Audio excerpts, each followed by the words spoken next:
सभी को जय रविदास, जय फूले, जय भीम। मैं प्रोफेसर डॉक्टर चंद्रशेखर चांदेकर, नागपुर, और राष्ट्रीय महासचिव राष्ट्रीय रविदास परिषद। तो मैं आज आपके सामने इसलिए रूबरू हुआ हूँ कि राष्ट्रीय रविदास परिषद जो संगठन बनाया है देश के कुछ लोगों ने मिलकर, और जो इसमें जो प्रथम शुरुआत जो की थी वो महाराष्ट्र के लोगों ने की थी। तो इस संगठन के बारे में मैं आपको जानकारी देना चाहूँगा कि इसके ध्येय उद्देश्य क्या है और इस संगठन क्या करना चाहता है देश में। तो इस संगठन के जो संस्थापक अध्यक्ष है, जिन्होंने इसकी शुरुआत की थी राष्ट्रीय रविदास परिषद की, वो है माननीय शांताराम कदम। ये है चिपळूण में रहते हैं। इसके राष्ट्रीय अध्यक्ष अभी के है जो माननीय ML गांगुली जी है, ये भोपाल में रहते हैं। और राष्ट्रीय उपाध्यक्ष है प्राध्यापक डॉक्टर अनिल जी भोले, ये नासिक में रहते हैं। और राष्ट्रीय महासचिव मैं स्वयं, राष्ट्रीय कोषाध्यक्ष माननीय भीमराव जी शिंदे, ये कोल्हापुर में रहते हैं। और राष्ट्रीय प्रवक्ता माननीय प्राध्यापक अमरजी तांडेकर हैं, ये यवतमाल में रहते हैं। तो सम्मानीय साथियों, राष्ट्रीय रविदास परिषद का इसलिए गठन किया गया, तो इसका जो गठन हुआ 10 अगस्त 1914 को इस संगठन का गठन किया गया। और हम देखते हैं कि पूरे देश में हजारों संगठन होंगे, समाज के हर समाज में है। 6000 जातियाँ देश में है, उसके हजारों संगठन देश में हैं। तो कुछ संगठन कुछ राजनीति से प्रेरित होते हैं, कुछ संगठन चलाने वाले एक आधा राजनीतिक नेता रहता है और अपने अपने हिसाब से वो लोग संगठन चलाते हैं।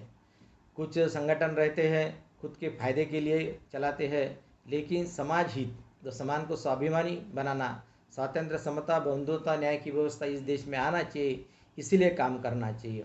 और ये संगठन चलाने के लिए बुद्धि देना पड़ता, पैसा देना पड़ता और अपना समय देना पड़ता। तो हजारों संगठना रहती हुए क्या आप बोलेंगे कि आप सोचेंगे भी हजारों तो संगठन है, ये संगठन क्यों बनाया गया। तो इस संगठन का एक ध्येय उद्देश्य है कि ये जो अनगिनत संगठना है, तर एक विचारधारा, फुले शाहू आम्बेडकर, शिवाजी महाराज की जो विचारधारा है, इस विचारों पर चलने वाले, और इस देश में स्वातंत्र, समता, बंधुता, न्याय की व्यवस्था इस देश में कैसे आएगी, उसके लिए क्या क्या करना पड़ेगा, क्या क्या प्लानिंग करना पड़ेगा। तो ये संगठनों में वो दिखा नहीं हमें कि जिस तरीके से संगठन चलना चाहिए, भाईचारे के साथ में चलना, ये नहीं हो रहा। इसीलिए राष्ट्रीय रविदास परिषद का निर्माण किया गया। और इस राष्ट्रीय रविदास परिषद में देश के कई विद्वान जुड़े हैं, कुछ समाज सेवी है, कुछ डॉक्टर्स है, इंजीनियर्स है, कुछ प्राध्यापक लोग हैं, शिक्षक लोग हैं, कर्मचारी लोग हैं, ये सब कुछ व्यवसायी जुड़े हैं और ये संगठन चला रहे हैं। तो गुरु रविदास जी का एक ध्येय था, जो गुरु रविदास महाराज ने उस कठिन समय संघर्ष किया जब यहाँ विषमतावादी व्यवस्था काम कर रही, अन्याय अत्याचार से पीड़ित थी सारी जनता। आज भी वैसी ही सिचुएशन है, आज भी हम देखते हैं कि वैसी ही बातें आज भी इस देश में हो रही हैं। तो रविदास महाराज चाहते थे कि इस देश में स्वातंत्र, समता, बंधुता, न्याय की व्यवस्था भी आना चाहिए, जो अन्याय अत्याचार है उसका खात्मा होना चाहिए। और बाबा साहब आम्बेडकर भी चाहते थे कि भाई स्वातंत्र, समता, बंधुता, न्याय की व्यवस्था हो, इस देश में होना चाहिए। तो बाबा साहब ने बोला तो भाई सीखो, यानी पढ़ो लिखो, दूसरों को सिखाना चाहिए, आपने शिक्षित करना चाहिए, संगठित करना चाहिए और आपने संघर्ष करना चाहिए, तभी आपका कल्याण होगा। तो इसके लिए गुरु रविदास महाराज भी बोलते हैं कि उनका ये दोहा है। तो रविदास महाराज बोलते हैं, पराधीन को दीन क्या, पराधीन को दीन क्या, पराधीन बेदीन, रविदास पराधीन को सभी समझेहीन। पराधीनता पाप है, पराधीनता पाप है, जान ले हुरे मीत, रविदास पराधीन को कौन करे है प्रीत। यानी सदगुरु रविदास महाराज जी ने राजनीतिक एवं सामाजिक विषमता पर चोट करते हुए कहा था कि जो व्यक्ति सभी तरह से दूसरों के अधीन है, यानी परावलंबी जिसको हम बोलेंगे, उसका क्या दीन हो सकता है, अर्थात उसको कोई सम्मान नहीं देता। पराधीन तो हर तरह से गुलाम होता है, उसका मन, उसका शरीर और उसकी वाणी सभी मालिकों के अधीन होती है, यहाँ तक कि वह अपने मर्जी से न खा सकता है, न पहन सकता है, न रोजगार अपना सकता है, न मकान बनवा सकता है। ऐसे गुलाम या गुलामों को सभी लोग हीन समझते हैं। हे मित्रों, आप भली प्रकार से समझ लो कि ऐसे पराधीन व्यक्ति से कौन मित्रता करेगा, अर्थात सभी उसको बेइज्जत करेंगे। सदगुरु रविदास जाति व्यवस्था पर करारी चोट करते हुए अपनी वाणी में लिखते हैं। तो रविदास महाराज ने जो जाति व्यवस्था पर चोट की, तो रविदास महाराज बोलते हैं, जात जात में जात है, जातम जात में जात है, जो केलन में पात, रविदास न मानो जुड़ सके, लव जो जातन पात। जात पात के फेर मही उर्जी रही है सब लोग, मानुषता को खाता है रविदास जातकारो। यानी ये जाति पाति की जो व्यवस्था, इसके कारण क्या हुआ, देश का नुकसान हुआ। तो रविदास महाराज समझा देते, केलन में जैसे पात, ये एक परत है केले का, जब आप झाड़ देखेंगे वहाँ पत्ती है, परते परते, जब एक पत्ता अपन परत निकालेंगे झाड़ नष्ट हो जाएगा। लेकिन हम बरगद का पेड़ देखते, नीम का देखते थे, पीपल का देखते, ये अलग प्रकार के पेड़ है, इसमें ऐसी परते परते नहीं होती, तो उसका जो खोड़ जिसे हम बोलते हैं वो मजबूत रहता, ऐसा नहीं होता। तो रविदास महाराज समझाते कि जब ये ऐसे परते परते, यानी जाति में जात, जाति में जात, जाति में जात, जाति में जात, ऐसी जातियाँ हैं, तो एक जाति में भी 12 जातियाँ, 12.5 जातियाँ रहती है। तो ये जो सिचुएशन है, तो इसके कारण रविदास महाराज बोलते कि इस देश की मनुष्यता है, मानवता है, ये मानवता खत्म हो गई है। तो इसीलिए बाबा साहब डॉक्टर भीमराव अंबेडकर ने जो अनटचेबल ग्रंथ लिखा था वो गुरु रविदास जी को समर्पित किया था। क्यों? कि बाबा साहब भी चाहते थे कि इस देश में वर्णहीन जातिहीन समाज का निर्माण हो, और गुरु रविदास महाराज भी चाहते कि वर्णहीन जातिहीन समाज का निर्माण देश में हो। और बाबा साहब भी बोलते कि जाति व्यवस्था के कारण इस देश का सत्यानाश हो गया। तो बाबा साहब बोलते, मैं चारों दिशाओं के तरफ जब देखता हूँ, चारों दिशाओं के तरफ देखता हूँ, तो जात नाम का दैत्य राक्षस वहाँ खड़ा है। जब तक हम इन दैत्यों को मारेंगे नहीं, तब तक हमारा कोई भी सामाजिक आर्थिक विकास इस देश में हो नहीं सकता।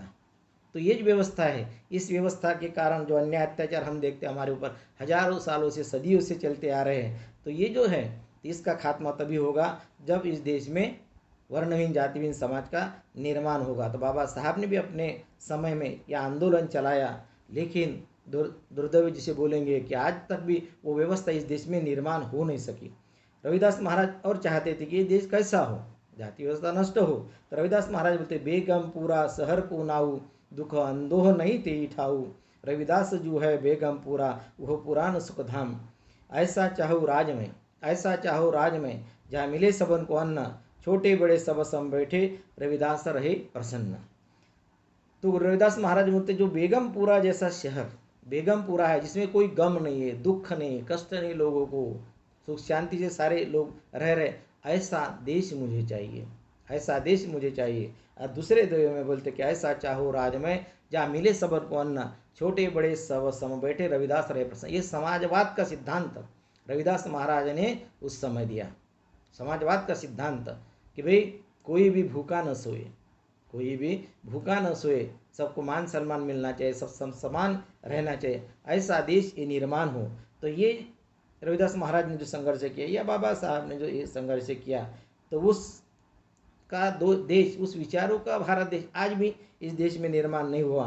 और दुर्भाग्य उन करोड़ों लोगों का, उनके अनुयायियों का, जो बाबा साहब के अनुयायी हो गए, गुरु रविदास महाराज के अनुयायी हो गए, उनको मानते हैं, उनको पूजते हैं, मगर उनके विचारों का ये देश नहीं बन पाया। तो आज इस देश में जो उपेक्षित जातियाँ है, उपेक्षित तो सभी है, लेकिन जो उपेक्षित जातियाँ, तो हम चमार समाज की जब बात करते हैं, राष्ट्रीय रविदास परिषद जो बनाया कि भाई इस चमार समाज को संगठित करने के लिए, तो इस देश में अनगिनत जातियाँ हैं। अनगिनत यानी कितनी, GW ब्रिक्स है, अंग्रेज थे, इन्होंने चमार जाति के ऊपर संशोधन किया, यानी रिसर्च किया कि भाई इनकी रूढ़ी परंपराएं क्या है, कौन से भगवानों को मानते हैं, इनके महापुरुष कौन कौन से हैं, ये सब रिसर्च किया। कितनी जातियां हैं हमको भी पता नहीं होगा, ऐसी ऐसी जातियां उन्होंने खोज के निकाली। और भारत के, इसीलिए हमने एक लिस्ट बनाई है, उस किताब को आधार मानकर हमने एक लिस्ट बनाई कि भाई जम्मू कश्मीर का व्यक्ति है, कोई हरियाणा का है, कोई पंजाब का है, साउथ में कौन कौन सी हमारी जातियाँ हैं। साउथ में हम 25 से 30 करोड़ है, चर्मकार समाज के लोग भारत में 25 से 30 करोड़ है, जो आज ब्रिक्स के, GW ब्रिक्स के अनुसार ये 1156 जातियाँ होती, लेकिन आज हम जिस समय बात कर रहे हैं 2020 में, आज करीबन 1200 जातियाँ होगी। यानी दलितों में मेजॉरिटी में जो बहुसंख्यक है, बहुसंख्यक चमार जाति के लोग हैं, और ये 1200 जाति में बटे हैं। तो शेड्यूल कास्ट बोलते हैं, शेड्यूल कास्ट में 1500 जाति है। जो अनुसूचित जाति के लोग हैं उसमें ये 1500 जातियाँ है, उसमें 1200 जाति है चमारों की। और जो अनुसूचित जनजाति है, जिसे ट्राइब्स बोलते हैं, आदिवासी लोग बोलते हैं, उसमें 1000 जातियाँ हैं। और जो OBC बोलते जिसमें साहू होगा, कुर्मी होगा, कुशवाहा होगा, यादव होगा, यही जो लोग बोलते हैं हम महाराष्ट्र में मराठा, तेलीमारी, कुर्मी, यही इस तरीके से अपन बोलते हैं। तो इनमें 3743 जातियाँ है। किसके हिसाब से? मंडल कमीशन के अनुसार 3743 जातियाँ हैं। तो इस प्रकार से हम ये जातियों में बटे हैं। तो अपन जो पहले बात कर रहे हैं, विचर्मकार समाज में कौन कौन से राज्य में क्या क्या नाम से पुकारा जाता है उनको, तो पहले अपन लेंगे कि उत्तर प्रदेश।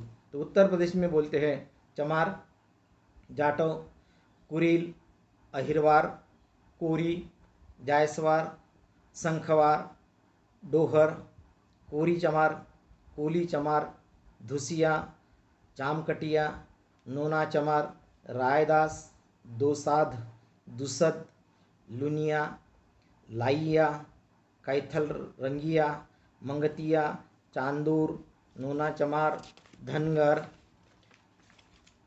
निखार, सकरवार, करोल, धुमान, डोमर, राजकुमारी, निगती, ढिंगरिया, घोरचरा, पचवाहन, गोली, डोली घड़वा, धुनियाल, जुलाहा, लाशकरिया, घमारी, राज, राजमिस्त्री, चाइन, धनुक, डपली, भांड, ढोर, कलान, चकिलियान, कोरल, कोल, चढ़ार, दोहरे, बेरहा, लोमोड, चमार जुलाहा, कारवाल, कायस्थ मोची, कबीरपंथी, कनौजिया, चौहान, चंदेल, जटिया, भदौरिया, बुंदेला, तुर्किया, गुलिया, गंगापारी, पुरवैया, सक्सेना, चंदरिया, बनोदिया, उज्जैनिया, उज्जैनी, आजमगढ़िया, कलकतिया, उत्तराहा, दक्षिणाहा इत्यादि। ये होगी पूरे उत्तर प्रदेश में। अब बात करेंगे पंजाब की। पंजाब में बोलते हैं रामदासी, जटिया, धुसिया, डबगार, ढलगार, चंदर, चामरंग, चांबार, चमार, चमरवा, चनवर, बागरी देसी, बोनास, धेड़, बुनिया, रुहतिया, भेंगेर, बिलही, दोसद, मोची, बलाहिस, बलाई इत्यादि। बंगाल में बोलते हैं दोसद, डबगार, डोम, चांडाल, नमोशूद्र, बंगाली मोची इत्यादि। बिहार में बोलते मोची, चमार, दुसात इत्यादि। मध्य प्रदेश सतनामी, रामनामी, रायदास, अहिरवार, पैकोहा, कनौजिया, गुदलगिर, दाइजनिया, कटुआ, गोबरधुआ, मोची, जिनगर, जिरायत, डोहर, सोलहा, कोरी चमार, हरलिया, मांग्या, नोना चमार, कोचिया, बलाहिस, बुंदेलखंडी, भदौरिया, दखिनी, चौधरी, अंतर्वेदी, गंगापारी, परदेसी, देसवार, महोबिया, खैजरहा, लाड़से, मराठी, परवैया, बेरारिया इत्यादि। राजस्थान में बोलते हैं बानूभी, बोला, मेघवाल, रैगर, जटिया, चांदूर, सुकारिया, मोबनपुरिया, कसोटिया, डमारिया, बलई इत्यादि। गुजरात में बोलते कल्पा, मोची इत्यादि। तमिलनाडु में चकलियान, आंध्र प्रदेश में मादिगा, कर्नाटक में बोलते हैं मादिगा, केरल में बोलते चक्कमार, महाराष्ट्र में बोलते हैं चांभार, चमार, चमारी, चमगार, चामड़िया, ढोर, डोहर, डोम, डुमार, कक्कैया, हरड़िया, हराकी, खलपा, माचीगर, मोचीगर, मदार, मादिग, मादगी, मोची, तेलुगु मोची, कमाटी मोची, घासी, घसिया, होलार, बल्लार, होलया, होलेर, होलिया, होलेया, कोरी, रानीगर, रोहिदास, नोना रामनामी, सतनामी, रोहित, समगार, समगारा, सूर्यवंशी, सूर्य रामनामी, कटई, डबगार, बलाई, बलई, रोहित, कोहली इत्यादि। अभी इतने सारे नाम आपने कभी सोचे नहीं होंगे, ना कई किताबों में पढ़े होंगे, भी इतने सारे नाम कहाँ से आए। तो ये जो संशोधन हुआ, तो ये हम सब एक जाति के लोग हैं, जो इसमें हजारों जाति में यानी 1200 जातियों में बटे हैं। तो अभी इसीलिए जानकारी दी कि राष्ट्रीय रविदास परिषद इन सब में सबकी जो इनकी अलग अलग संगठना होगी, कई रैगर की संगठना होगी, कई जाटव की होगी, कई सतनामी की होगी, कई रामनामी की होगी, कई चमार की होंगी, तो इन सब संगठना को हम एक साथ जोड़ना चाहते। इसलिए आपको जानकारी होगी कि ये क्या क्या है, हम अनजान थे, हमें जानकारी देना ये हमारा काम है, राष्ट्रीय रविदास परिषद का काम है कि जो हमारे टारगेट ये ध्येय है इस देश में। और ये सब लोग गुरु रविदास पंथ के लोग हैं, गुरु रविदास पंथ के लोग हैं, रविदास महाराज को मानते हैं। लेकिन रविदास महाराज का जो ध्येय था, ऐसा चाहो राज में जहाँ मिले सब उनको अन्न, छोटे बड़े सब सम बैठे रविदास रहे प्रसन्न, ये समाजवाद का सिद्धांत दिया था। लेकिन इसके ऊपर चलने के लिए हम तैयार नहीं, इनको किसी ने जगाया नहीं होगा ऐसा हमें लगता। तो हम चाहते कि इनके पास जाकर इनको जगाया जाए, इनमें भाईचारा बनाया जाए, इनको संगठित किया जाए। और इनकी जो संख्या देश में अपन ने बोला कि यह है 25 से 30 करोड़, 25 से 30 करोड़ लोग ये इस देश में होते हुए इनके ऊपर रात दिन अगर अन्याय अत्याचार हो रहे तो फिर इसका हल कौन निकालेगा, हल कौन निकालेगा। इसलिए हम चाहते कि समस्या का हल निकाला जाए और सब मिलजुल के हम निकालेंगे, आगे बढ़ेंगे इस बात को लेकर।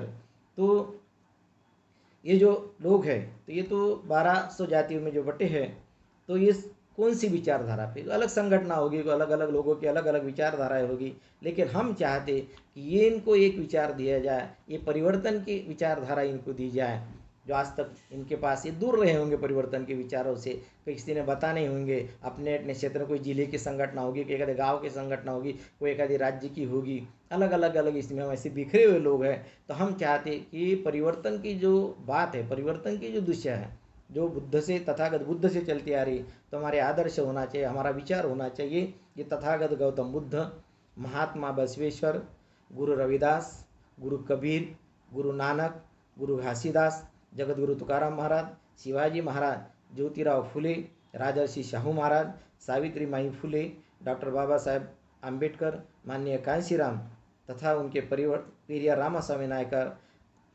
माननीय कांशीराम, इनके तरीके जो लोग हैं, इन्होंने जो विचारधारा हमारे महापुरुष ने, तो उनके परिवर्तनवादी महापुरुषों के इनके विचारों पर हमने चलना चाहिए। तो इस संगठनाओं को इस विचारधारा पर लाया जाए, तभी हमारा काम होगा।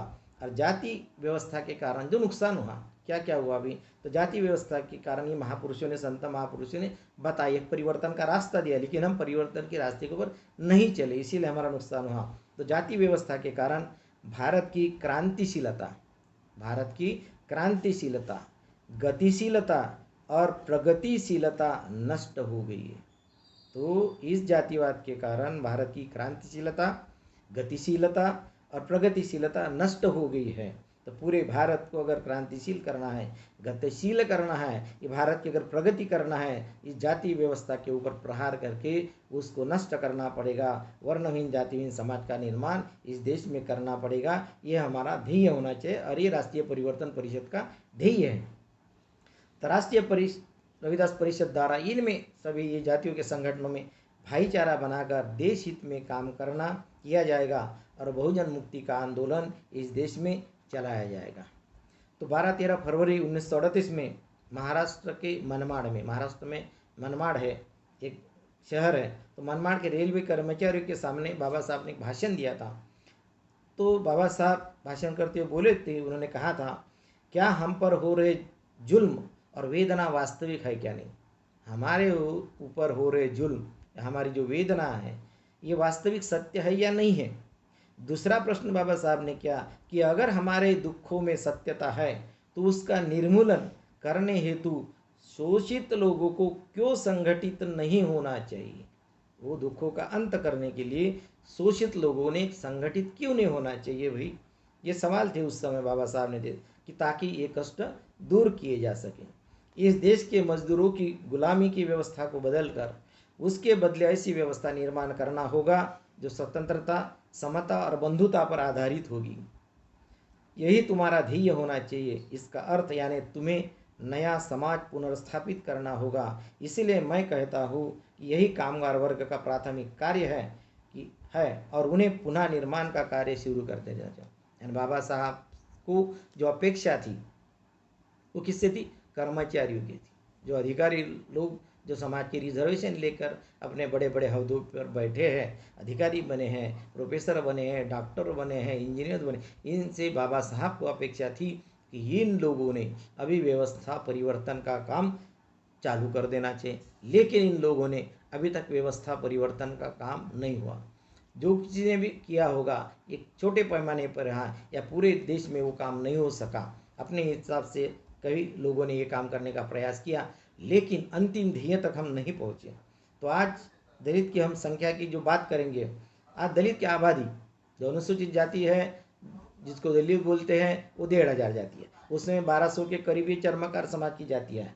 तो ये राज्य वाइज हम इसमें देखेंगे कि उत्तर प्रदेश में दलितों की आबादी है 22%, पंजाब में हम हैं 31.94%, हिमाचल में है 25.19%, पश्चिम बंगाल में है 23.51%, हरियाणा में है 20.17%, तमिलनाडु में 20.01%, उत्तराखंड में 18.76%, राजस्थान में 17.83%, बिहार में है 15.9%, गुजरात में 6.74%। तो इस प्रकार ये जो 25 से 30 करोड़ लोग हैं, ये इस हिसाब से इस देश में बहुसंख्या में, दलित की संख्या में बहुसंख्यांक ये जो लोग हैं ये इसमें हैं। और ये लोग साधे नहीं है। इसीलिए वो महाराष्ट्र में एक मन थी, चांभार चौकशा कशाला करता, क्योंकि ये बुद्धिवादी समाज है। चरमाकार समाज ये बुद्धिवादी समाज है। तो इसलिए हम कमज़ोर नहीं, लेकिन हमको कमज़ोर इस देश की व्यवस्था ने हमें कमज़ोर बना के रखा। शिक्षा से वंचित रखा, शस्त्र पकड़ने से वंचित रखा, पैसा जमा करने से वंचित रखा, हर तरह से हम वंचित रखा गया। लेकिन दुनिया में हमें चांस मिला। तो चर्म व्यवसाय से निगड़ित जो लोग हैं, दुनिया में जाति व्यवस्था नहीं, कौन सा भी इंसान कोई भी काम करता दुनिया में जाति व्यवस्था नहीं है। इसलिए हमारे लोग वहाँ दुनिया में सम्राट बने। जैसा नेपोलियन बोनापार्ट फ्रांस का सम्राट, ये हमारा आदमी, यानी जाति कास्ट सर्टिफिकेट चर्मकार था ऐसा नहीं, चर्म व्यवसाय से ये जो निगड़ित लोग हैं वो है। कास्ट सर्टिफिकेट जात नहीं है, दुनिया में जात नहीं है, लेकिन चर्म व्यवसाय था उनका। तो नेपोलियन बोनापार्ट हम में पैदा हुआ। अब्राहम लिंकन 16वां राष्ट्राध्यक्ष है अमेरिका का, वो चर्मकार का व्यवसाय करने वाले के घर में पैदा हुआ। जोसेफ स्टैलिन, रशियन क्रांतिकारक जोसेफ स्टैलिन, वो हमने पैदा किया। थॉमस पेन, अंतरराष्ट्रीय क्रांतिकारक बोलते, अंतरराष्ट्रीय क्रांतिकारक थॉमस पेन, वो हम में निर्माण हुआ। लुइस पास्चर, जब अपने को कुत्ता काटा तो उसका जो इंजेक्शन लेना पड़ता है, उसका जो खोज किया लुइस पास्चर ने, माइक्रोबायोलॉजी में बहुत बड़ा कंट्रीब्यूशन इनका है। लुइस पास्चर वो वैज्ञानिक हम में पैदा हुआ। लुई ब्रेल, जो ब्रेल लिपि, अंधा लोगों को जो ब्रेल लिपि से पढ़ाया जाता है, वो ब्रेल लिपि खोज की, ज्ञान लेने का साधन निर्माण की दिशा देने वाला लुई ब्रेल, ये चर्मकार के घर में पैदा हुआ। और ऐसे ही दलित शोषित समाज के जो बाकी समाज है, उनमें भी बड़े बड़े साइंटिस्ट दुनिया में निर्माण हुए। हमारे देश में होने नहीं दिया, अधिकार नहीं थे इसीलिए, लेकिन दुनिया में जेम्स वेट एंड एडिसन है। जेम्स वेट और एडिसन ये बढ़ई के बच्चे थे, ये बढ़ई के जो लकड़े का काम करते उनके बच्चे थे। न्यूटन और मार्कोनी ये किसान के बच्चे थे। न्यूटन और मार्कोनी ये किसान के बच्चे थे। फेराडे ये लोहार का बच्चा था। आर्कराइट ये नाई का लड़का था। और सलून वाले जो रहते ना, केस काटने वाले, दाढ़ी करने वाले, उनके घर में पैदा हुआ। माओ से तुंग किसान का लड़का था। लेनिन बुनकर के यहाँ पैदा हुआ। तो इस तरीके दुनिया को दिशा देने वाले बड़े बड़े साइंटिस्ट लोग, बड़े बड़े योद्धा, ये दलित शोषितों के घर में निर्माण हुए। इसलिए हम कमज़ोर नहीं, हम कमज़ोर नहीं, लेकिन हमें कमज़ोर बना के रखा और इतने सारे अन्याय अत्याचार हम पे हुए। तो आज हम देश के इतने सारे अन्याय अत्याचार होते हैं, तो अन्याय अत्याचार के कुछ उदाहरण मैं आपको देना चाहूँगा, किस तरीके से इस देश में हमारे ऊपर अन्याय अत्याचार हो रहे हैं। तो अभी इसी महीने में एक हाथी की हत्या हुई, केरल में एक हाथी की हत्या हुई कुछ लोगों ने। वैसे तो साल में हजारों हाथी वहाँ मार दिए जाते हैं, उनके दांत निकालने के लिए हजारों हाथी मार देते हैं, लेकिन कुछ लोगों ने एक हाथी को मार दिया। तो उसके ऊपर पूरे देश में हो हल्ला मच गया, एक हाथी को मारा, हो हल्ला मच गया। और प्रकाश जावड़ेकर मैदान में आए, मेनका गांधी आई और कोई नेता आए, बड़ा डिबेट चला टीवी के ऊपर। तो प्रकाश जावड़ेकर जी बोलते हैं, हाथी की हत्या संस्कृति की तौहीन है। हाथी की हत्या संस्कृति की तौहीन है। तो मैं उनको पूछना चाहता हूँ कि अगर हाथी की हत्या उनकी तौहीन है, सलमान खान ने एक हिरन को राजस्थान में गोली मारी, 15-20 साल से केस चल रहा, लेकिन इस देश में दलितों को या पिछड़ों को रात दिन मारा जा रहा, गोली से भूना डाला जा रहा, लेकिन कभी जावड़ेकर सामने नहीं आता, लेकिन मेनका गांधी सामने नहीं आती, या कोई भारत का नेता नहीं आता, ना टीवी पे डिबेट होता है। यानी इंसान की जान की कीमत नहीं, लेकिन जंगली जानवरों के जान की कीमत भारत में है।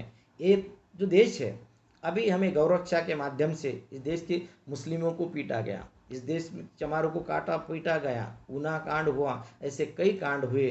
बोले आप क्या खाते हैं कि मुस्लिम के घर में बता के बेरिया इसने गाय का मांस खाया इसलिए उसको मरवा दिया। तो ये जो इस देश में चल रहा, तो मोदी जी की जब सरकार आई, बीजेपी की पहली बार जब सरकार आई, तो मोदी जी ने आते ही पहले साल में देश में क्या किया, तो पहले साल में जो बीफ एक्सपोर्ट करने वाली कंपनियां, उसका एक्सपोर्ट दुनिया में नंबर 1 पे गया। गाय को काट कर उसका मांस दुनिया में एक्सपोर्ट करने वाली कंपनियां, उसको सब्सिडी दी गई, और 70 साल में जो नहीं हुआ, तो नंबर 1 पे भारत है बीफ एक्सपोर्ट में। गाय का मांस एक्सपोर्ट करने में नंबर 1 पे भारत है। और गाय को काटने वाले कौन है, गाय को काटने वाले कौन है, तो इस देश में जो 6 कंपनियां हैं, उसमें से 5 के मालिक हिंदू हैं। जो हिंदू लोग बोलते कि गाय मेरी माता है, लेकिन उसी गाय को काट के उसका मांस दुनिया में एक्सपोर्ट करते हैं। तो ये जो लोग हैं, तो अल कबीर एक्सपोर्टर्स है, इसका जो मालिक है, इसके मालिक सतीश एंड अतुल सबरवाल हैं। एक अरेबियन एक्सपोर्ट्स है, इसके मालिक है श्री सुनील कपूर, नेट पे सारा अवेलेबल है। MKR frozen foods and exports private limited है, इनके मालिक है मदन एबॉट। एक PML इंडस्ट्रीज प्राइवेट लिमिटेड है, इसके मालिक है AS बिंद्रा। एक है अल नूर एक्सपोर्ट्स कंपनी, इसके मालिक है सुनील सूद। तो फिर ये जो है, ये गाय काट के उसका मांस बेचेंगे, उनको कुछ नहीं होता, उनको सब्सिडी देना, उसको सारी मदद देना, उनको लाइसेंस देना, ये सब कुछ आप काम कर सकते। और एक आधा चमार गुजरात में गरीब गाय एक आधी मर गई, उसका चमड़ा अगर बाहर जाके, अगर गांव के बाहर जाके उतार रहा, वो अगर दिखा, तो गौरक्षक उसके पास जाते और उनको ऐसे ऐसे पीटते जो टीवी पे दिया ऊना कांड हुआ। तो ये क्या दर्शाता है, यानी गरीब को मारने का और बड़ों को मदद करने का गाय काटने में। तो गुजरात में चमारों ने मरे हुए गाय का जब चौड़ा निकाला तो ऊना कांड हुआ, तो पूरे देश में गौरक्षा के नाम से मुस्लिमों को मारा, चमारों को मारा। ऐसे ही बहुत सारे जो उदाहरण अन्याय अत्याचार के भारत में होते, तो चंद उदाहरण मैं आपको देना चाहूँगा कि लक्ष्मणपुर बाथे गांव में, गुजरात में एक लक्ष्मणपुर बाथे गांव है, वहाँ क्या हुआ, तो हिंदू आतंकवादियों ने 10 गर्भवती महिलाओं का पेट चीरकर अजन्मे बच्चों को बाहर निकाल त्रिशूल घोंप दिया गया। क्या भाई ये आपके संस्कृति में बैठता है? 3 महीने की बच्ची को, दूसरा उदाहरण, 3 महीने की बच्ची को हवा में उछाल कर हवा में ही उसकी गर्दन तलवार द्वारा काट दी जाती है। क्या भी ये संस्कृति में आता है? ये संस्कृति तौहीन नहीं होती क्या? महिलाओं से रेप के बाद उसके स्तन काट दिए गए, ये आपकी कौन सी संस्कृति है? नरोदा पाटिया गुजरात दंगों में बाबू बजरंगी जैसे दानव ने एक गर्भवती महिला का पेट चीरकर उसके भ्रूण को भाले के ऊपर रखकर इलाके में गांव में घुमाया था और जयघोष के साथ धार्मिक नारे लगाए थे। तो ये आपकी कौन सी संस्कृति है? बिहार के जहानाबाद जिले के शंकरबिघा गांव में हिंदू आतंकवादियों द्वारा 22 दलितों की गला काटकर और गोलियों से भूनकर हत्या कर दी गई थी। बिहार के नारायणपुर में 11 लोगों की गला रेत कर बर्बर तरीके से हत्या कर दी गई थी। हत्या और रेप के बाद बर्बर तरीके से हत्या के ऐसे मामले लाखों की संख्या में, ये लाखों की संख्या में हर साल हम देखते हैं। हर साल देखो आप, इतने सारे अन्याय अत्याचार हो रहे, आज भी हर दिन हर रात ये सब इस देश में चल रहा। अभी एक कासगंज उत्तर प्रदेश 2019 की बात है, कासगंज उत्तर प्रदेश में एक लड़का एडवोकेट था, दलित का लड़का एडवोकेट था। अभी उसको शादी करना था, घोड़े के ऊपर बैठ के बारात निकालना था, तो गांव के लोगों ने विरोध किया, अनुवादियों ने, सवर्ण लोगों ने विरोध किया कि भाई आप घोड़े के ऊपर बैठकर बारात नहीं निकाल सकते। वो लड़का हाईकोर्ट तक गए, हाईकोर्ट ने भी हाथ खड़े कर दिए कि बोले हम इसमें कुछ नहीं कर सकते। तो हमें न्याय कौन देगा? भावनगर गुजरात की बात है, एक दलित का लड़का पैसे वाला था, उसने घोड़ी खरीदा और घोड़ी के ऊपर बैठ के गांव में घूमने निकला। सवर्णों ने वो घोड़ी को भी गोली मारी और वो उस लड़के को भी गोली मार दी और मरवा दिया। उसके बाद में गुजरात में, उसे बोलते हैं गुजरात एक मॉडल बनाता है, इलेक्शन में 14 में एक मॉडल बनाता कि देखो गुजरात कैसा है, गुजरात कैसा है। ये गुजरात का जो मॉडल है, तो वहाँ मूछ नहीं रख सकते दलित लोग वहाँ मूछ नहीं रख सकते। अगर ऐसी वो तलवार सर की जो मूछ रखती थी, एक लड़के ने भैया रखा तो उसको गोलियों से भून डाला गया। राजस्थान में पाली जिला है, पाली जिले में आज भी राजपूती की बस्ती से अगर आपको जाना है, दलित को जाना है, तो आपके चप्पल जूते निकाल कर सर के ऊपर रखना पड़ता, और जब बस्ती खत्म हुई तब आप चप्पल जूते पहन सकते हैं अपने पैर में। इस तरीके की व्यवस्था इस देश में चालू है। और अभी भारत में अपन बोलते हैं लॉकडाउन चालू है, लॉकडाउन। और लॉकडाउन के समय में उत्तर प्रदेश में दलित, कुर्मी हैं, पटेल, यादव, मौर्य, कुशवाहा, प्रजापति, ये जो लोग होंगे पिछड़ी जाति के, दलित जाति के लोग, इनके ऊपर क्या चल रहा? हमले हो रहे हैं, रात दिन हमले हो रहे हैं। पुलिस स्टेशन में जाओ, इनके कोई सुनने वाला नहीं है। और करीबन इस लॉकडाउन के पीरियड में 5,000 लोगों को मारा काटा गया, 5,000 लोगों का कत्ल कर दिया गया। इसलिए आज ये जो चल रहा है, कब तक हम आंखें मूंद के देखते रहेंगे? ये अन्याय अत्याचार की घटना है, ये बुद्ध के देश में, फुले शाह अम्बेडकर, रविदास के देश में हो रहे हैं, कब तक हम देखते रहेंगे? देख, शायर बोलता है कि उसके कत्ल पर मैं चुप था, मेरा नंबर आया, मेरे नंबर पर आप भी चुप थे, अगला नंबर आपका है, वक्त है अभी हमको अपनी आने वाली पीढ़ी को गुलाम होने से बचाना होगा। तो भाई ये जो बात है, तो गुलामी होने वाली जो अपनी पीढ़ी है, गुलाम होने वाली, उसको बचाना है। लेकिन ये तो अन्याय अत्याचार की घटना है, रात दिन ये घटते रहता देश में। अभी देवकी नंदन ठाकुर एक कथावाचक है, प्रवचन करते, भागवत सप्ताह वगैरह लगाते ये लोग, तो वो क्या बोलते? अभी अभी उन्होंने बोला है, जो भी शूद्र मंदिर में आए, कुत्ते की तरह पीट कर मंदिर में से भगाओ। जो भी शूद्र मंदिर में आए, कुत्ते की तरह पीटकर मंदिर में से भगाओ। ये बोलता है देवकी नंदन ठाकुर। तो भी ऐसा क्यों? शूद्र क्या ने कौन? ये इस देश के अनुसूचित जाति के लोग, अनुसूचित जनजाति के लोग, और जो ओबीसी पिछड़ी जाति के लोग हैं, इन्हें बोलते हैं शूद्र। इस देश के जो मूल निवासी, इनको बोलते हैं शूद्र। तो बोलता है कि इन शूद्रों को कुत्ते की तरह पीटो और मंदिर से भगाओ। अभी अपन अनुसूचित जाति के लोग हैं, अनुसूचित जनजाति के लोग हैं, क्या भाई ये लोग हिंदू नहीं? ये भी तो हिंदू है, लेकिन हिंदू को हिंदू के मंदिर में जाने नहीं देते। इंदिरा गांधी को रोका गया जब मंदिर में गई थी पूरी की, तो उसको बोले तू विधवा है, तो मंदिर में जा नहीं सकती। ज्ञानी जैल सिंह जी राष्ट्रपति थे, राष्ट्रपति को पहला मान सम्मान मिलता है देश में, प्रथम नागरिक है देश के, वो मंदिर में गए तो उनको भी रोका गया। उनको बोला था कि आप सिख धर्म के हैं, इसलिए आप मंदिर में जा नहीं सकते, ठीक है। रामनाथ कोविंद जी भारत के आज के राष्ट्रपति हैं, वो जब मंदिर में गए तो उनको भी रोका गया कि आप शूद्र है, आप मंदिर में जा नहीं सकते।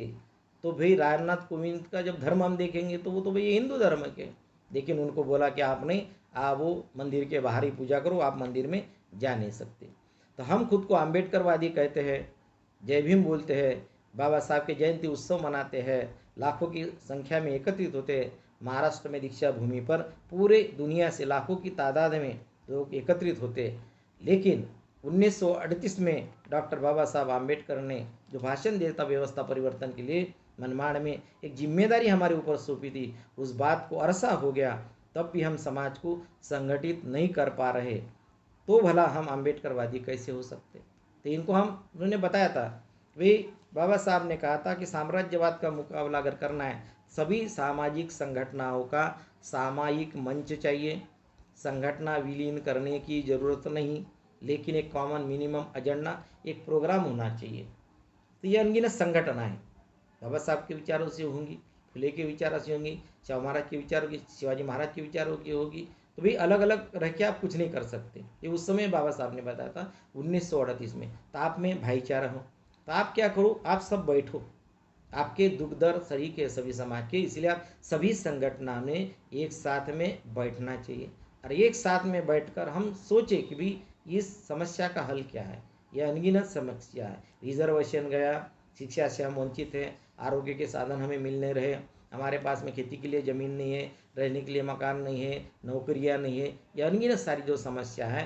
तो इसका हल क्या है? तो हल निकालने के लिए हम सारी जातियों के लोग संगठनों ने एक साथ बैठना चाहिए। एक सामूहिक मंच हमारा हो, संगठन विलीन करने की जरूरत नहीं, क्योंकि अलग संगठन के अलग कोई पदाधिकारी होंगे तो एक में दूसरे के नेतृत्व में काम करने के लिए तैयार नहीं होंगे। तो इसीलिए भी इसमें भाईचारा होना चाहिए। एक साथ बैठो, एक साथ बैठेंगे तो भी आपका कल्याण होगा, ये बाबा साहब ने उस समय बताया था। लेकिन हम उसके बारे में सोच नहीं रहे।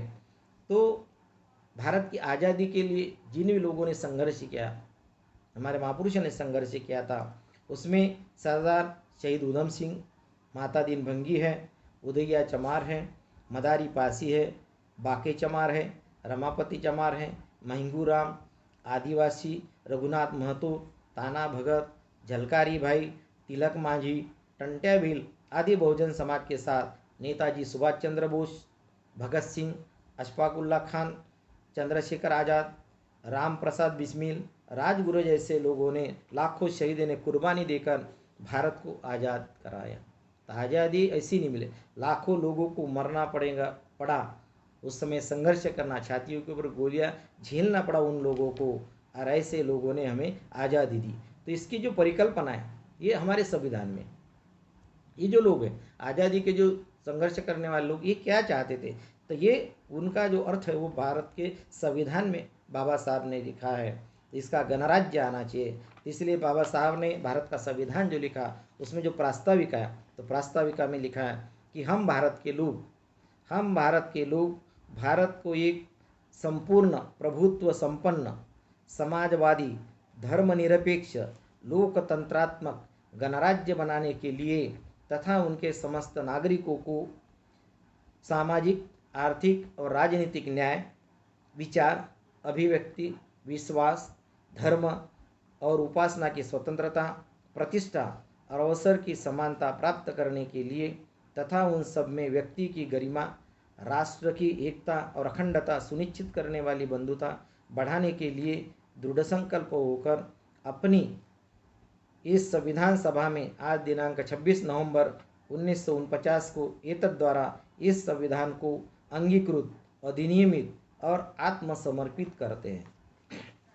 तो बाबा साहब ने इसमें जो बोला, तो बाबा साहब ने जो बोला कि हम भारत के लोग, तो भारत में हम भारत के लोग नहीं हैं, तो इस देश में लोग हजारों जाति धर्म में बटे हुए लोग हैं, अनेक संगठनों में बटे हुए। हम भारत के लोग कब बनेंगे? जब ये सारे जातिगत लोग एकत्रित आएंगे, तब ये लोग हम भारत के लोग बनेंगे। तो इस प्रकार, तो इस प्रस्तावना में हम भारत के लोग यानी आम आदमी जो सामान्य इंसान है, ये सब इनका एक सपना था कि सपना है लोकतंत्र का, समाजवाद का, धर्मनिरपेक्षता का, प्रभुत्व संपन्न भारत का। संविधान की प्रस्तावना का एक नावीन्यपूर्ण समाज का वादा करती है। वादा है स्वतंत्रता का, समता का, बंधुता का। आज़ादी के 7 दशक बाद भी आज के भारत का जो सपना देखा गया आज़ादी के भारत का, वो अभी तक पूरा नहीं हुआ। राष्ट्रीय रविदास परिषद उपरोक्त विचारों के माध्यम से समाज को, देश को प्रगत बनाने की दिशा में कार्य करना चाहती है। तो भाई ये अनगिनत समस्या है। इसके लिए मेन तो हमारी जो समस्या जो है, जातियों में बिखरे लोग हैं, या हजारों जातियों संगठन में बिखरे, इनको संगठित करना ये हमारा काम। ये राष्ट्रीय रविदास परिषद ये काम करना चाहती है। और परिवर्तन, जो बदलाव है, बदलाव कब आता, इसका एक सूत्र है। माननीय कांशीराम साहब ने एक सूत्र दिया था, तो वो सूत्र है N/D/S। N यानी नीड, समाज को जरूरत महसूस होना चाहिए, नीड, गरज। उसके बाद में डी यानी डिज़ायर, इच्छा शक्ति, उस समाज की इच्छा शक्ति होना चाहिए। एन जो आखिरी का है स्ट्रेंथ, यस यानी स्ट्रेंथ यानी ताकत, उस समाज की ताकत। ताकत कब होगी? जब संगठित होगी तब ताकत होगी। N/D/S यानी need into desire into strength. अभी इसमें मल्टीप्लिकेशन, गुणाकार जिसे बोलते हैं मल्टीप्लिकेशन, एक भी अगर जीरो रहा तो क्रांति का सूत्र पूरा जीरो हो जाएगा।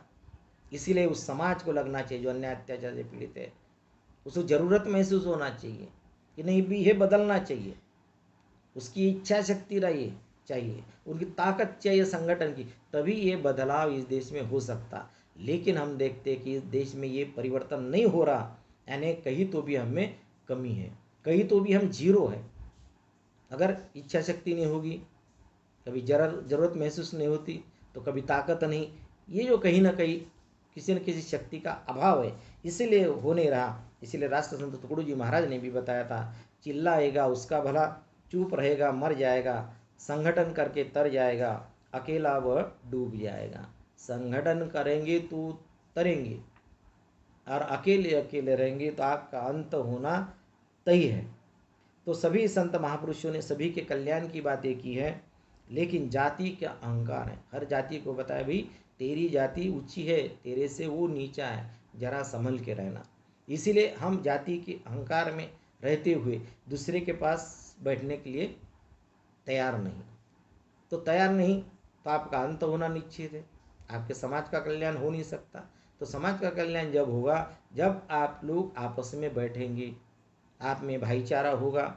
ये सभी संत महापुरुषों ने बताया, बाबा साहब ने बताया। अगर हम बाबा साहब फुले शाह अम्बेडकर का अगर नाम लेते हैं तो हमें इसके बारे में गौर से सोचना पड़ेगा। तो संगठन के जो बुद्धिवादी लोग हो गए, बुद्धिजीवी लोग हैं, वो सामाजिक कार्यकर्ता है, उसके पदाधिकारी है, तो उनको ये सोचना पड़ेगा। तो उनको सोचना पड़ेगा कि भाई अभी 21वीं सदी में हमारे समाज का क्या होगा। और बाबा साहब ने बोला था अगर समाज का कल्याण करना है तो राज्य कारोबार के 3 हथियार है, 3। एक है कानून बनाने की ताकत आपके हाथ में होना, दूसरा है कानून का लागू करना, इम्प्लीमेंटेशन, और तीसरी है न्याय व्यवस्था। यानी कानून जो बनाते हैं तो कौन बनाता है, कानून बनता है संसद में, कानून बनता है विधानसभा में, तो इसमें आपके लोग चाहिए। फिर ये कानून बनने के बाद उसका इम्प्लीमेंटेशन कौन, प्रशासन करता, ये प्रशासन में आपके लोग चाहिए। और जब न्याय व्यवस्था, ये भी आपके हाथ में होना, यानी सुप्रीम कोर्ट हाई कोर्ट के वकील आपके होना, ये राज्य कारोबार के 3 हथियार हैं। अभी जिसके हाथ में उसका कल्याण होता और जिसके हाथ में 3 हथियार नहीं है उनका नुकसान होता। तो हजारों सालों से सदियों से हम देखते आ रहे हैं कि भाई हमारे हाथ में कानून बनाने की ताकत नहीं, इम्प्लीमेंटेशन लागू करने की ताकत नहीं, और न्याय व्यवस्था हमारे हाथ में नहीं, तो हमारा कल्याण हो नहीं सकता। हम सिर्फ हमारी मांगे पूरी करो, हम मोर्चे निकाल सकते, और वो लोगों का काम है गोलियां चलाना, डंडे चलाना, और हमारे मोर्चे में उनके कुछ लोग घुसा देना, उसमें होल्ला मचा देना, और फिर पुलिस लोग हमको हमारे ऊपर गोलियां चलाती, डंडे चलाते, एफआईआर संगठन के जो लोग हैं कार्यकर्ता उनके ऊपर होते और उनको जेलों में डाला जाता। तो ये जो समस्या है, तो इसलिए बाबा साहब ने पूरा सोल्यूशन है, पूरी समस्या का हल बता दिया, लेकिन हम उसके बाद में सोचते नहीं। तो सामाजिक संगठनों ने और 3 पहलू के ऊपर काम करना चाहिए, 3 जो पॉइंट्स है उसके 3 मुद्दे हैं उसके ऊपर जो काम करना चाहिए। एक है प्रबोधनात्मक काम, जिसमें हम मीटिंग ले सकते, सभा सम्मेलन ले सकते, एक प्रशिक्षण शिविर लग के लोगों को जागरूक कर सकते, ये काम रहता। दूसरा जो उसका बिंदु है वो है रचनात्मक, उसमें स्कूल कॉलेज खोले जाए, कोऑपरेटिव खोल सकते, बैंक्स खोल सकते, उद्योग है, बहुत सारे इसमें रचनात्मक काम हम समाज के हित में कर सकते हैं। और तीसरा है संस्कारात्मक प्रोग्राम, इसमें चलेगा मानव कल्याण के विचारधारा से बचपन से लोगों को तैयार करें। तो संस्कार की जो प्रक्रिया तो बचपन से चलती है, तो ऐसे लोगों को हमें तैयार करना पड़ेगा। तो राष्ट्रीय रविदास परिषद जो इस उद्देश्य के लिए बनाई है कि पहले इस सारी जातियों में भाईचारा कैसा हो, जिसमें भाईचारा होगा, अनुसूचित जाति के लोग हैं, अनुसूचित जनजाति के लोग हैं, या पिछड़े समाज के लोग हैं, तो ये सब मिलजुल के जिस दिन बैठेंगे तब इनके हाथ में सारी शक्तियाँ आएगी और इनका कल्याण होगा। तो आज तो इस देश में ये हजारों संगठन हैं, अपने अपने हिसाब से काम कर रहे, कुछ अच्छे भी होंगे, कुछ पॉलिटिकल लोगों के इसमें नेतृत्व में काम करते होंगे, बहुत सारा होगा। लेकिन अब 21वीं सदी में हमें सोचना पड़ेगा, उस समाज के जो बुद्धिजीवी लोग हो गए, कर्मचारी हो गए, अधिकारी हो गए, डॉक्टर से प्रोफेसर इंजीनियर कर्मचारी, इनको सोचना होना कि अपने समाज को हमें दिशा देना। तो बाबा साहब ने भी बताया था कि जो समाज के पढ़े लिखे लोग हैं उन्होंने समाज को नेतृत्व प्रदान करना चाहिए। उन लोगों ने नेतृत्व प्रदान करके इस समाज को हमने दिशा दिखाना पड़ेगा कि आज 21वीं सदी में आज तक जितनी ज़रूरत नहीं उतनी ज़रूरत आन पड़ी है कि आज भाईचारा मनाइए। तो राष्ट्रीय रविदास परिषद ने एक ध्येय डिसाइड किया है कि इस देश में हमें इनको जोड़ के, ये रविदास महाराज जो चाहते थे, ऐसा चाहो राज में जहाँ मिले सबन को अन्न, छोटे बड़े सब सम बैठे रविदास रहे प्रसन्न। समतावादी व्यवस्था इस देश में लाने के लिए स्वातंत्र, समता, बंधुता, न्याय की व्यवस्था। अपन बोले कि भाई अकेली जाति इस देश में कुछ नहीं कर सकती। हजारों जाति है, एक जाति कितनी भी संगठित हो जाए वो जाति अल्पसंख्याक होती है, वो जाति अल्पसंख्याक होती है। लेकिन ये सारे अल्पसंख्याक छोटे छोटे जो लोग हैं ये अगर मिलजुल जाए तो ये बहुसंख्याक होते हैं, और जब बहुसंख्याक होते हैं तो ये देश में कुछ भी कर सकते हैं, अपने हिसाब से न्याय व्यवस्था को बदल सकते हैं, शासन प्रशासन को बदल, ये ताकत इनके हाथ में आ सकती है। तो आज इस देश के मुस्लिमों के ऊपर अन्याय हो रहा, अल्पसंख्याकों के ऊपर अन्याय अत्याचार हो रहा, पिछड़ी जातियों के ऊपर हो रहा आरक्षण के माध्यम से। अभी सुप्रीम कोर्ट ने जो डिसीजन दिया है कि भाई ये अधिकार नहीं है आपको आरक्षण का, इसीलिए ये जो सारी जो मौलिक अधिकार नहीं है बोलते उनको, तो इस तरीके से शेड्यूल कास्ट का भी रिजर्वेशन है वो भी पूरा भरा नहीं, आदिवासी लोगों का वो भी पूरा भरा नहीं, ओबीसी को तो कहीं पर का नहीं रखा उन्होंने। तो आज ज़रूरत है कि आने वाले अपने पीढ़ी को शिक्षा होना चाहिए, स्वास्थ्य के संसाधन है, उनको जॉब्स होना, नौकरी लगना चाहिए, अनगिनत जो बातें हैं समाज के कल्याण की, तो वो सरकार करना नहीं चाहती। तो हम जो बहुजन समाज के जो लोग हैं इनका कल्याण अगर सरकार करना नहीं चाहती तो हमें सोचना पड़ेगा। इसीलिए राष्ट्रीय रविदास परिषद बनाई गई कि ये सोच, इन सारी जातियों में एकीकरण की सोच, भाईचारे की सोच, लोकतंत्र की सोच, महापुरुषों के विचारों का प्रचार प्रसार करके इनको जगा कर संगठित करना ये राष्ट्रीय रविदास परिषद का काम है। और इसी उद्देश्य से हम सारे लगे हैं। तो इस उद्देश्य को आप भी सफल करने के लिए आप सारे जो लोग हैं इस देश के वो भी हमें मदद करेंगे। आपस में एक में एक को मदद करना है। तो हमारे जो माननीय शांताराम जी कदम है, संस्थापक अध्यक्ष, चिपळूण में रहते महाराष्ट्र में, इनका मोबाइल नंबर है 9555262590। हमारे अध्यक्ष, राष्ट्रीय अध्यक्ष माननीय ML गांगुरी, इनका नंबर है 9406900103।